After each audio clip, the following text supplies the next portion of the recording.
Hola, muy buenas tardes. Mi nombre es Vera Campos. Yo soy psicóloga y los acompaño hoy desde la clínica de radioterapia del siglo XXI, apoyando a el equipo de sonidos de valor. Como ya se nos ha hecho costumbre, mes a mes nos reunimos los últimos miércoles para hablar o abordar un tema específico de la parte de oncología. Y este mes, en honor al mes rosa, vamos a tratar un tema asociado a el impacto psicológico en los diagnósticos de cáncer de mama. Vamos a ver, tenemos que tener claro que siempre ante un diagnóstico, ¿verdad? O alguna enfermedad va a generar un impacto, pero en este caso nos vamos a enfocar en el cáncer de mama y cómo repercute muchísimo a nivel femenino. Los hombres no es que están fuera del escenario, pero sí como afecta muchísimo a las mujeres este diagnóstico. Cuando hablamos del impacto psicológico que tenemos ante un diagnóstico de cáncer de mama, tenemos que tener en cuenta que se vive como un impacto doble, por decirlo así, ¿verdad? ¿En qué sentido? Primeramente porque hay muchas connotaciones negativas a partir del diagnóstico. Cuando nosotros hablamos o decimos palabras como tumor, pelotita, quimioterapia, radioterapia, mastectomía, ¿verdad? Y demás, ¿eso qué nos va a generar? Nos va a hacer una asociación con lo que nosotros pensamos que puede llegar a pasar, que cuando nosotros decimos pelotita, masita, tumor, ¿qué pensamos? Mutilación, deformidad, daños a nivel físico, daños colaterales desde los fármacos que puedo utilizar y también lo voy a asociar a muerte. Cáncer ha venido a ser una palabra que asociamos a muerte. Aunque sabemos que hay múltiples tratamientos, que hay alternativas para poder hacerle frente a esta enfermedad, es normal que las personas siempre teman decir la palabra cáncer por el temor que se tiene al hecho de morir. Otra de del impacto, o como les decía inicialmente, que se vivía doble, otra de las connotaciones que tiene es la parte de la autoimagen. En alguna de las capsulitas anteriores hablábamos de la autoimagen y cómo se veía afectada. Pues en el cáncer de mama, evidentemente es uno de los factores que están inicialmente puestos a nivel cognitivo de los que vamos a experimentar alteraciones o distorsiones desde lo que nosotros consideramos que puede ser la forma adecuada, desde estereotipos de belleza o desde lo que nosotros consideramos que puede ser adecuado o no para verme yo bonita, bella o los estándares que la sociedad actualmente pide, ¿verdad? Cuando hablamos de la alteración o de esta autoimagen distorsionada, tenemos que entender que desde la parte de nuestros senos vienen muchas connotaciones al lado. ¿Y qué significan nuestras mamas? ¿O qué significado le damos cada uno de nosotros? No solo las mujeres, sino también los hombres, ¿verdad? Y hablamos de la parte femenina, las vemos como algo o como algo sexual, inclusive desde una parte, hablemos de mercadeo, ¿verdad? Muchas mujeres desde su cuerpo y de sus mamas se identifican y logran alcanzar, obtener trabajos donde se sienten muy identificadas con pues sus mamas. Después tenemos la parte del atractivo físico. Las mujeres, muchas exponemos o nos sentimos que tenemos una gran parte de nuestro atractivo en nuestros senos. Entonces, al sentir que yo tengo cáncer y que una de estas mamas tiene que ser mutilada, que tiene que ser extirpada, yo siento que voy perdiendo esa identidad, ¿verdad? No es así, pero también tenemos que entender cómo cada una de las personas que al ser diagnosticadas viven este proceso, no podemos desvalidar lo que cada una está sintiendo y todo lo contrario, más bien poder entender por qué muchas veces yo solamente me identifico desde una parte femenina o sexual con esa mano, ¿verdad? Ante los diagnósticos de cáncer y ante un diagnóstico de cáncer de mama, vivimos algo que se llama un duelo oncológico. Igual, anteriormente habíamos hablado de lo que es el duelo, pero el duelo oncológico es esta sensación que tenemos, ¿verdad? Donde lo asociamos a pérdidas, y no solo pérdidas por la muerte, que pensamos que es ese temor que tenemos a lo vivido o a lo que podríamos llegar a vivir con esta enfermedad, sino pérdidas en diferentes áreas o niveles de nuestra vida. Pérdida a tal vez la parte laboral, pérdida a la sensación de un atractivo físico, pérdida de la dinámica funcional, de pareja, pérdida de la salud, ¿verdad? A veces ante un diagnóstico nos sentimos que ya la salud de nosotros no está bien y nos catalogamos o nos etiquetamos como una persona enferma. Entonces, los duelos oncológicos vienen asociados a pérdidas, no solamente a muerte como tal.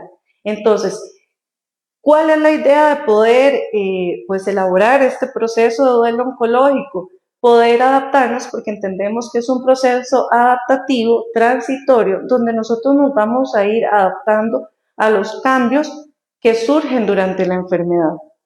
Desde los cambios físicos, cognitivos, emocionales, conductuales, familiares, laborales, yo tengo que ir viendo cómo me adapto a ese cambio. Y la idea de poder adaptarnos de una manera adecuada va a ser que los nuevos desafíos que se me presentan a mí a lo largo de la enfermedad, yo les pueda hacer frente. La idea en los duelos oncológicos es poder tener apoyo también de nuestros familiares, seres queridos o el equipo de salud. Pero esos duelos se tienen que vivir como cualquier otro duelo, ¿verdad?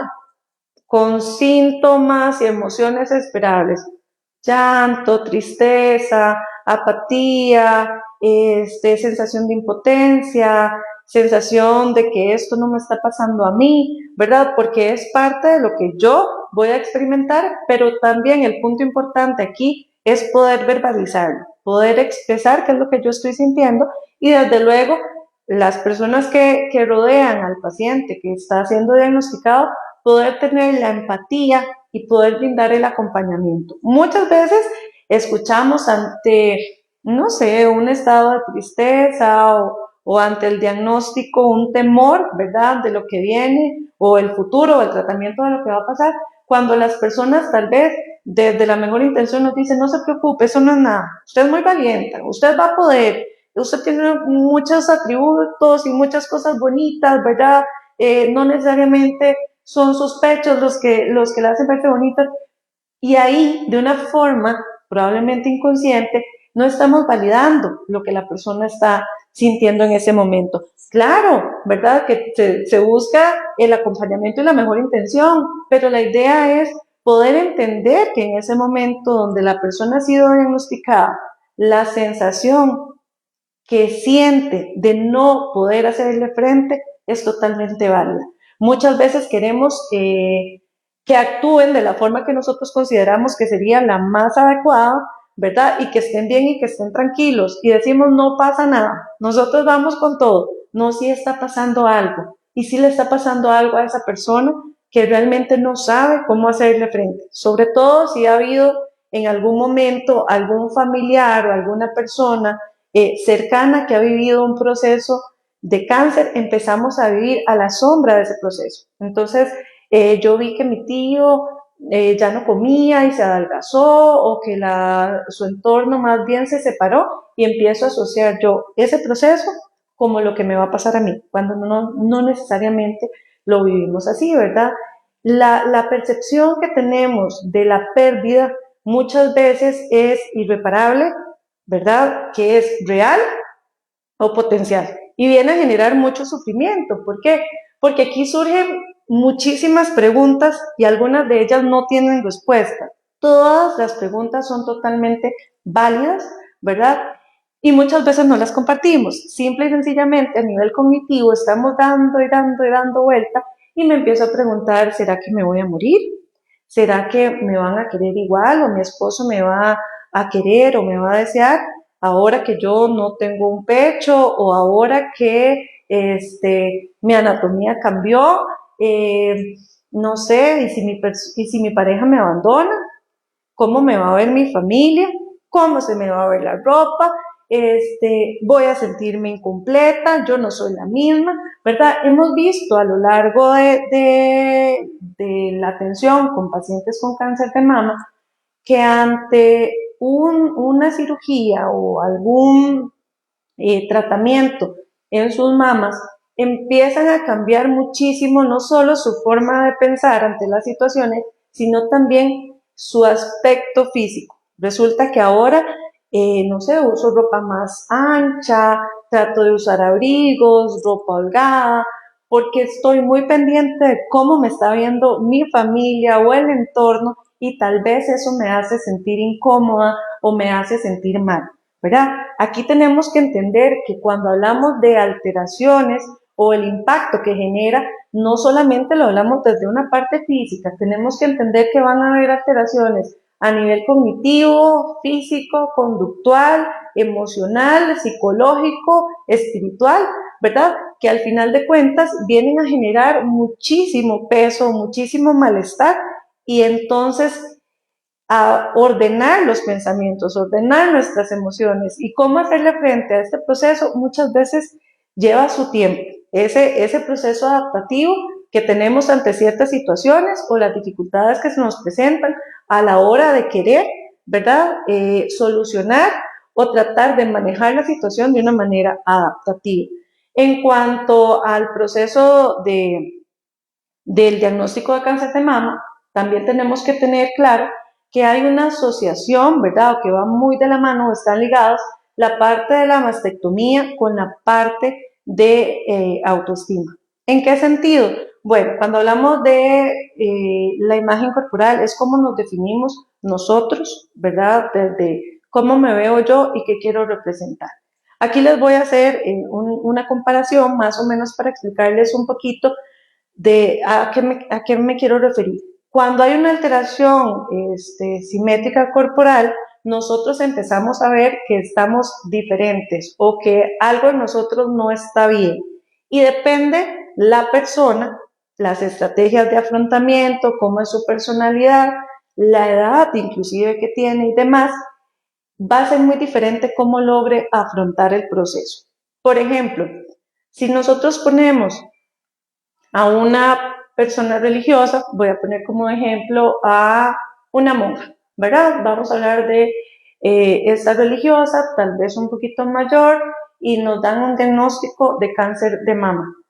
Claro que va a sentir el malestar del diagnóstico, el dolor, la angustia, la incertidumbre, hay un montón de sintomatología similar al que otras mujeres van a sentir, pero probablemente su pecho no significa algo como si lo comparamos a una mujer que es modelo, ¿verdad? Que parte de sí misma o como ella se identifica es desde sus senos. Entonces, las dos van a tener un impacto psicológico ante el diagnóstico, pero una puede que no le afecte tanto esa parte física como a la otra en este ejemplo, la otra persona que hablamos de que es un modelo, de que parte de su sexualidad, de su feminidad, está enfocada en sus senos. Entonces, todos los casos son válidos y aquí es importante ver cómo me defino yo. A veces tenemos que empezar a ver que realmente lo que puede ser una cicatriz pequeñita, una lesión en una mama que podemos, o el entorno puede ver como pequeña o no tan significativa para la persona, puede ser algo que se magnifica. ¿Por qué? Porque yo lo estoy viviendo y no estamos hablando de distorsiones a nivel corporal, estamos hablando de cicatrices que están ahí y que desde el valor o la atención que yo le presto a esa cicatriz, yo la puedo dimensionar. ¿Qué significa esa cicatriz para mí? Muchas veces no es solo el tamaño, ¿verdad? O cómo se ve, es todo el proceso de enfermedad que yo viví, cómo lo viví, inclusive no solo desde esa parte física.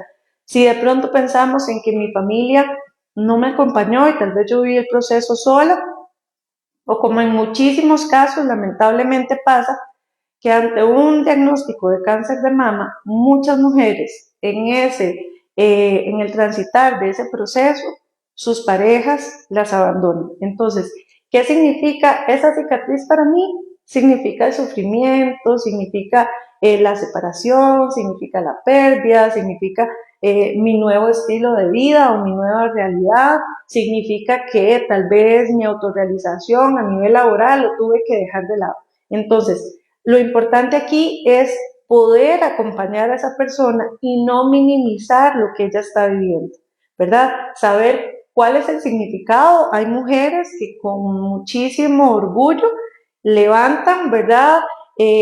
Esta cicatriz como un gran triunfo y ven que pudieron hacerle frente a este proceso y demás, pero hay otras que aunque están muy orgullosas de poderle hacer frente a este proceso, esas cicatrices significan algo más, ¿verdad? Sabemos que estamos en el proceso, pero significan algo más a nivel emocional. En los procesos de diagnóstico también hay un sentimiento común que es la culpa y este viene muchas veces transferido. ¿En qué sentido? ¿Cuántas veces hemos escuchado, si somos o los que estamos acá conectados, personas que están en este proceso, tenemos algún familiar, o hemos escuchado cuando se traslada la culpa, ¿verdad? Entonces, asociamos el diagnóstico como una responsabilidad personal. ¿A qué me refiero? Quienes me rodean me responsabilizan a mí de lo que me está pasando, ¿verdad? Y entonces aquí vienen un montón de comentarios negativos o un montón de distorsiones donde tal vez nos dicen, bueno, es que usted no se cuidaba, usted no hacía ejercicio, usted comía tal cosa, o qué sé yo, usted se portaba mal, usted nunca creyó. Aquí entra todo, entra la fe, el carácter, lo que hice, lo que no hice, y entonces viene a generar un sentimiento de culpa muy grande. Les comento un pequeño caso que me tocó compartir un día de estos y le vamos a poner de nombre a nuestra paciente Ana. Ana es una mujer muy joven, de 32 años, que es diagnosticada con cáncer de mama. Y la culpa que trae ella a consulta justamente es trasladada por su pareja, quien le dice que ella, habían tenido un bebé, no quiso amamantar a su bebé, Dios la castigó y por eso ella tiene cáncer de mama, ¿verdad?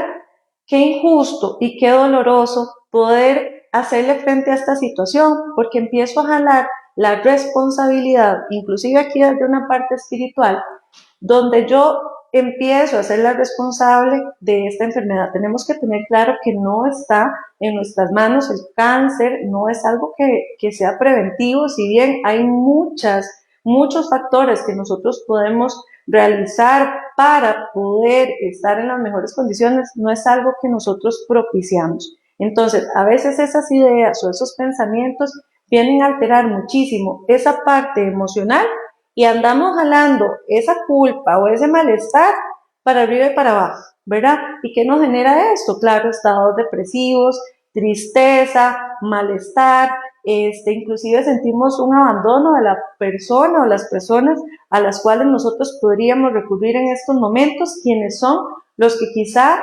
sentimos o de los cuales más bien son los que sentimos ese señalamiento.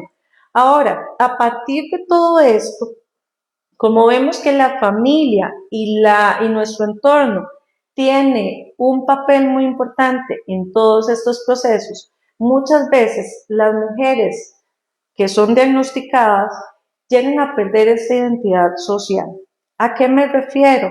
Nos empezamos a aislar, yo ya no quiero salir con mis amigos, o ya yo no quiero ir a actividades familiares, porque empiezo a tener una percepción de que todo el mundo me está viendo, ¿verdad? O inclusive no solo cómo me ven, sino que me preguntan. Y tal vez yo no quiero abordar el tema, o de pronto yo me siento incómoda porque alguien hizo un comentario inadecuado y entonces alguien o yo misma empiezo a pensar, claro, es que yo me puse este vestido y se me ve mal y nadie me dice nada, pero todos se me quedan bien. Entonces las personas empiezan a aislarse por el temor a sentirse señaladas, a sentirse juzgadas, ¿verdad? Y entonces empezamos a quedarnos como muy solitas, como muy aparte, cuando en realidad lo que tenemos que empezar a hacer es a trabajar en nuestra seguridad, a integrarnos, ¿verdad? De la forma más adaptativa de acercarnos a las personas con las cuales nosotros sentimos la confianza o podemos sentir esa red de apoyo y poder hablar de lo que yo estoy experimentando. Las mujeres tenemos esa sensación de poder con todo muchas veces o ponernos la capa de fortaleza, digo yo, y la sensación de que yo puedo con todo y yo tengo que estar bien y la responsabilidad de que si yo estoy bien, mi familia va a estar bien, ¿verdad? Entonces no me pueden ver decaída o no me pueden ver triste porque si no ellos se ponen más tristes. Tenemos que entender que no necesariamente tenemos que poder con todo, que en este proceso, en la fase en la que estemos, ¿verdad? Desde el diagnóstico hasta, vamos a empezar desde lo temprano, hasta una etapa tal vez de terminalidad, nosotros necesitamos poder entender que no podemos con todo, que hay días donde nos sentimos muy bien y podemos hacerle frente y otros días donde emocionalmente no nos sentimos tan bien y también podemos hacerle frente, ¿verdad? La angustia que nos genera que nuestra familia se sienta mal porque yo estoy viviendo este proceso a veces es muy alta y en realidad es un proceso donde si nosotros logramos tener a nuestro lado a las personas que realmente sirven, me apoyan y logran tener la empatía, puede ser mucho más llevadero. El poder expresar, el poder identificar qué es lo que yo estoy sintiendo ante estos procesos, me va a ayudar a mí a hacerle un mejor afrontamiento, no porque yo no lo pueda hacer, no porque tenga algunas reglas que tengo que seguir, sino porque de una u otra manera todos contamos con diferentes estrategias, pero ante una situación como un diagnóstico que es algo nuevo, muchas veces no sabemos qué hacer, cómo reaccionar, de qué manera voy a identificar yo mi futuro, ¿verdad? ¿Cuáles son los temores asociados a este proceso? Hoy justamente hablaba con una amiga y ella me decía que su temor más grande era qué iba a pasar con sus hijos, ¿verdad? Y entonces me decía, no importa, no importa cómo yo lleve el proceso, mi temor es cómo van a pasar mis hijos esto. Y entonces, si nos hacemos esta pregunta, ¿realmente no importaba lo que ella sentía? Claro que sí, ¿verdad? Porque si ella tiene estas estrategias para hacerle frente a su diagnóstico, es muy probable que sus hijos logren entender lo que está pasando. Pero a veces no somos, o más bien somos nosotros mismos los que no permitimos poder experimentar o poder hacerle frente a este proceso porque nosotros mismos nos limitamos, nos bloqueamos o evadimos la situación. En cuanto a la parte psicológica, siempre es recomendable llevar un acompañamiento psicológico. ¿A qué me refiero? Hay muchos pacientes que logran llevar su proceso sin necesidad de tener a un psicólogo o un psicooncólogo en su proceso de acompañamiento, pero mi recomendación siempre es que ante un diagnóstico podamos expresar lo que esto significa, podamos eh, plantear todas las dudas que tenemos de acuerdo a cómo yo estoy viviendo mi proceso, qué entiendo yo desde mi proceso, porque si bien actualmente tenemos muchísima información de lo que es el cáncer, de los tratamientos médicos, alternativas y demás, no es lo mismo cuando yo me informo, hablamos inclusive de este mes, ¿verdad? Donde vemos muchísimo afiches, publicidad, charlas y entrevistas de lo del cáncer de mama y estamos muy informados como sociedad, pero cuando somos nosotros los que tenemos que afrontar este proceso, ya no es solo un tema de información, es cómo yo me acerco al tema.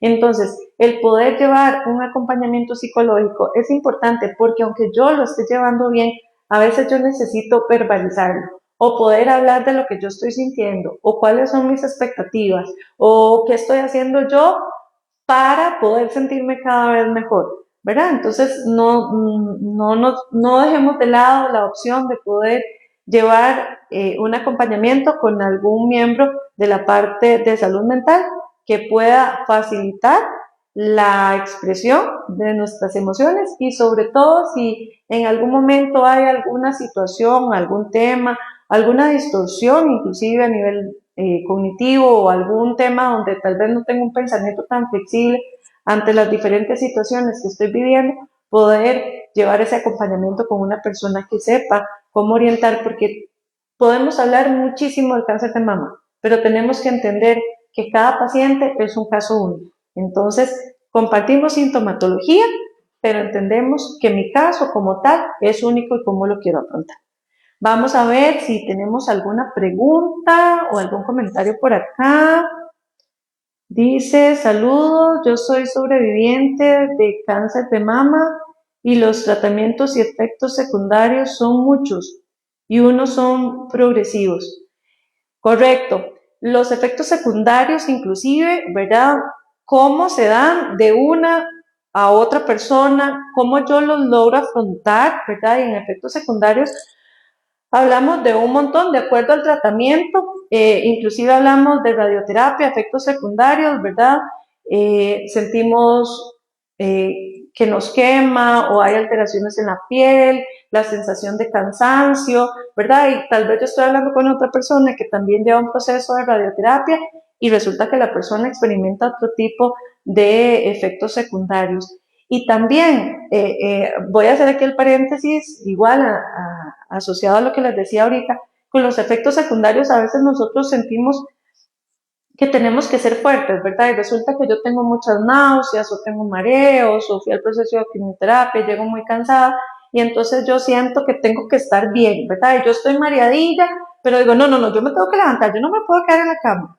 Es entender que nuestro cuerpo está reaccionando y que probablemente lo que está viviendo en ese momento es algo nuevo y esos efectos secundarios, les decía inicialmente, no solamente vienen desde esa parte física, también vienen desde la parte cognitiva y emocional.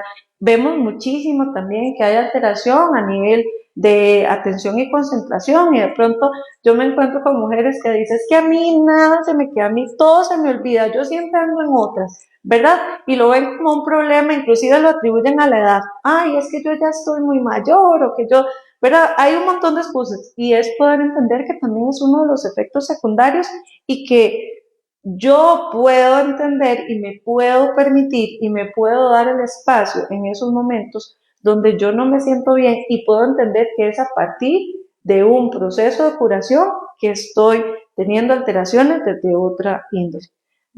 Bueno, vamos a ver, tenemos a Marle Montoya.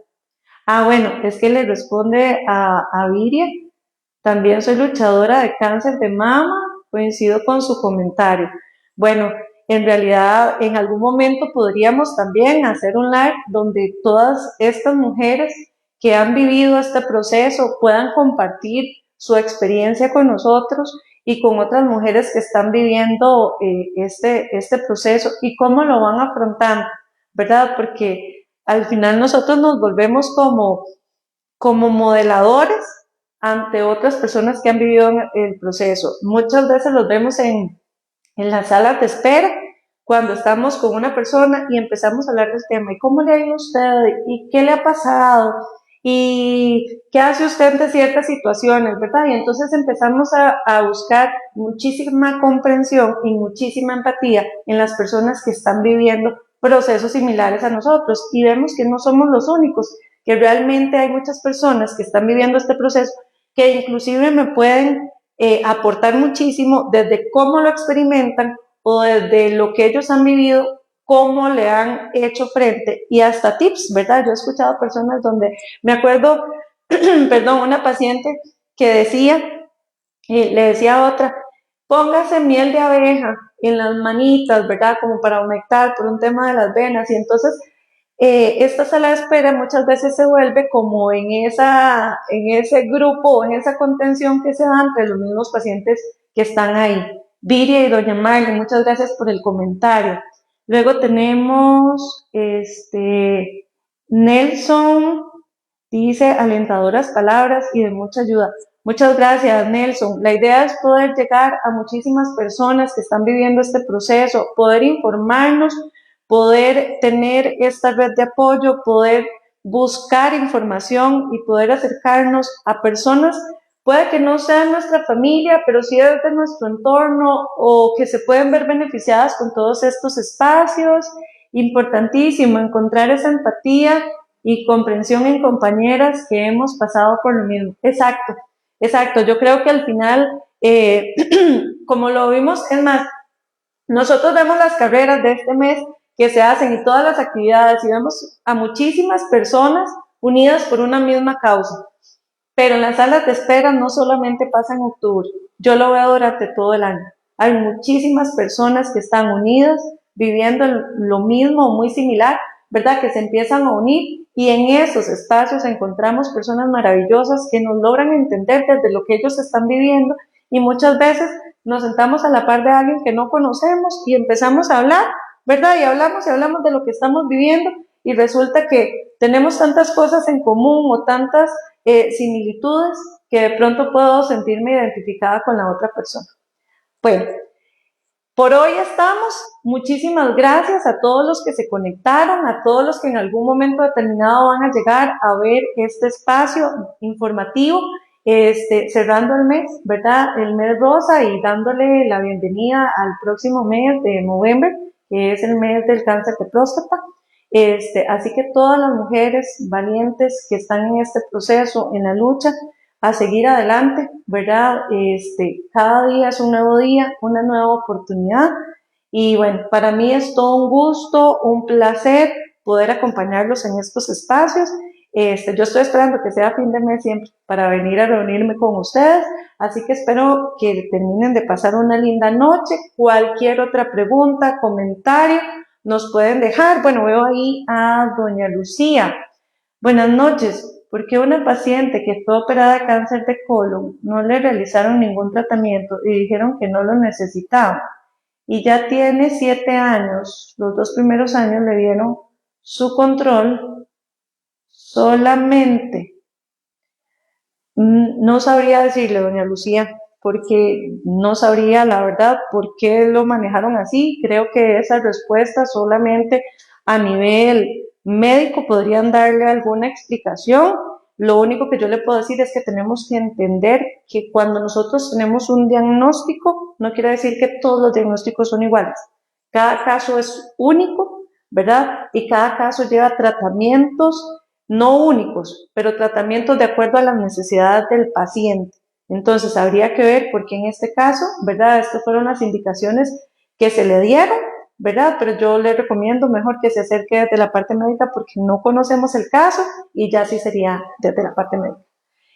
Cualquier otra pregunta, duda, comentario, nos lo pueden dejar acá y nosotros vamos a estar respondiendo a cada una de sus dudas. Que tengan una linda noche y me alegro mucho de pues, compartir este espacio con ustedes. Que estén muy bien. Hasta luego.